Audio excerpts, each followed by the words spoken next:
Good morning everyone. So we are starting with our last part of this chapter, lesson 2, what is around us. हम लोग ने कल atmosphere देखा था, आज हम लास्ट पार्ट बायोस्फीयर करने वाले हैं, ठीक है।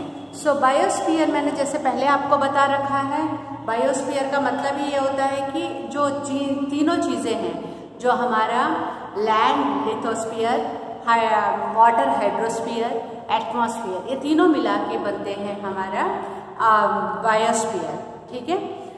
The part of lithosphere, biosphere, atmosphere where the living world exist is known as biosphere.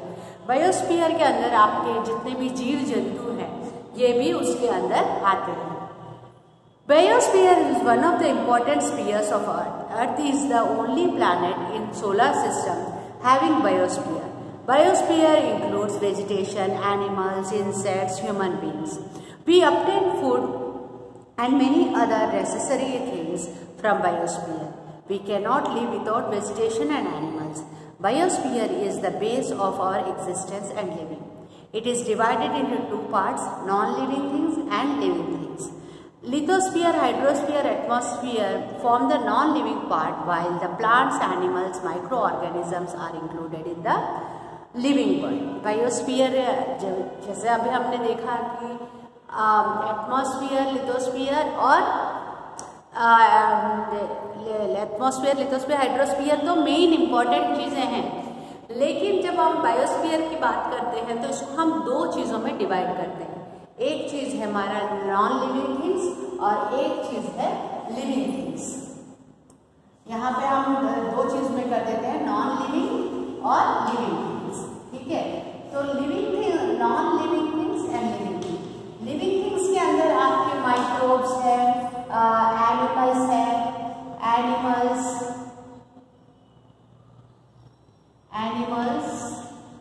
Human, insect, सब जो है आपके इसी के अंदर आ जाता है, ठीक है। लेकिन जो नॉन लिविंग में आता है उसके अंदर आपका जो है एयर वाटर लैंड जो है नॉन लिविंग थिंग में आता है। लेकिन ये living thing, non living thing दोनों मिला के ही बनते हैं बायोस्फीयर। जो लिविंग थिंग है वो इनके ऊपर डिपेंडेंट है। अगर एयर नहीं होगा तो कहाँ सर्वाइव करेंगे, पानी के बिना कहाँ सर्वाइव करेंगे। तो ये दो they are non living things, the living things are completely dependent on these things, okay. Human beings knowingly and unknowingly undertake many activities for their development. Human action causes an imbalance in the different spheres. Due to this, the balances of various spheres is threatened. Underground nuclear testing, too much drilling for mineral oil, and excessive drilling for tube wells affect the lithosphere and causes an imbalance. The dumping of waste from villages and cities along with industrial waste into the water bodies pollute them. जैसे कि मतलब development, हमारी रोजी रोटी के लिए जो इंसान जो है ना, वो इन नॉन लिविंग थिंग्स को, एयर, वाटर और लैंड को बहुत क्षति पहुंचा रहा है, यानी it is polluting this things. Knowingly और unknowingly we are doing this. क्या करते हैं? Nuclear test for the protection of our country, for the upgradation of our weapons. Nuclear test जो कंडक्ट करते हैं ना, तो उसकी वजह से जो पूरा लैंड के आजू बाजू जहाँ पे कंडक्ट करते हैं ना, तो आजू बाजू फिर ग्रोथ नहीं होती, इसीलिए वो पोखरम वहाँ पे जाके करना पड़ता है, क्योंकि वहाँ डेजर्ट होता है ऑलरेडी, वहाँ पे कोई जीव जंतु इतने नहीं होते, मतलब प्लांट वगैरह नहीं है, इसीलिए वहाँ करते हैं। लेकिन फिर भी ये जो न्यूक्लियर टेस्ट करते हैं, या बोरवेल के लिए बहुत, जैसे 100 मीटर में पानी आ रहा है तो 150 मीटर भी कर देते हैं, कहते हैं कि ज़्यादा पानी आएगा। ऐसे करके जितना भी ये काम करते हैं ना, इसके वजह से पूरा जो लिथोस्फीयर है उसको हम क्षति पहुंचा रहे हैं, हानि पहुंचा रहे हैं।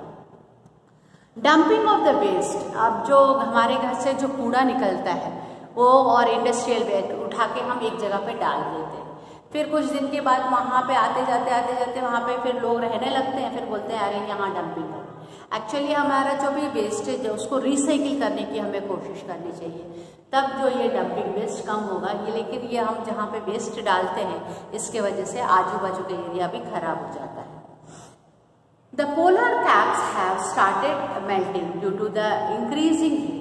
The oil spills from ships and disposal of industrial and chemical waste into the water causes destruction of marine life, which is highly dangerous for the hydrosphere. अभी ये इतना जो हम लोग इतना ज़्यादा केमिकल्स वगैरह जो हीट प्रोड्यूस होता है ना, उसकी वजह से क्या है, धीरे धीरे जो पोलर कैप्स है, जो अंटार्कटिका में जो आइस बना हुआ है वो भी वो सब पिघलने लगा है। तो वो पिघलेगा तो ज़्यादा पानी आ जाएगा और प्रॉब्लम हो जाएगी। अब जो ये जो शिप होता है, कई बार होता है शिप ऑयल लेके आता रहता है और कई बार उसमें कुछ प्रॉब्लम हो जाती है, वो पूरा ऑयल उसी समुद्र में गिर जाता है। अभी रिसेंटली रशिया में हुआ था ऑयल स्पिल, उसको ऑयल स्पिल बोलते हैं। तो ऑयल अगर जैसे उसमें गिर जाता है आपका ना, समुद्र में गिर जाता है, तो उसकी वजह से उसके अंदर जितनी भी फिश रहती है ना, वो सांस नहीं ले पाती। क्यों? ऑयल जो ऊपर होता है वो हवा को नीचे अंदर जाने नहीं देता, तो उसके वजह से अंदर की जो मैरीन लाइफ है सब मर जाती है। और मैरीन लाइफ का अगर मर जाएगी तो all the fishes will come on the top of the surface and started smelling, और फिर वो पूरा एरिया खराब हो जाता है। तो जो मैरीन लाइफ है वो हमारे लिए, हाइड्रोस्फीयर के लिए बहुत ज़रूरी है। मैरीन लाइफ रहेगा तभी जो है साफ रहेगा जो हमारा समुंदर वगैरह। और जो हम जो यूज़ करते हैं केमिकल्स है, जो इंडस्ट्री के जो वेस्ट मटेरियल्स है, वो भी जो है समुंदर वगैरह में छोड़ देते हैं, जिसकी वजह से मैरीन लाइफ को हानि पहुंचती है। Harmful gases emitted by industries, workshops, power stations and vehicles pollute air.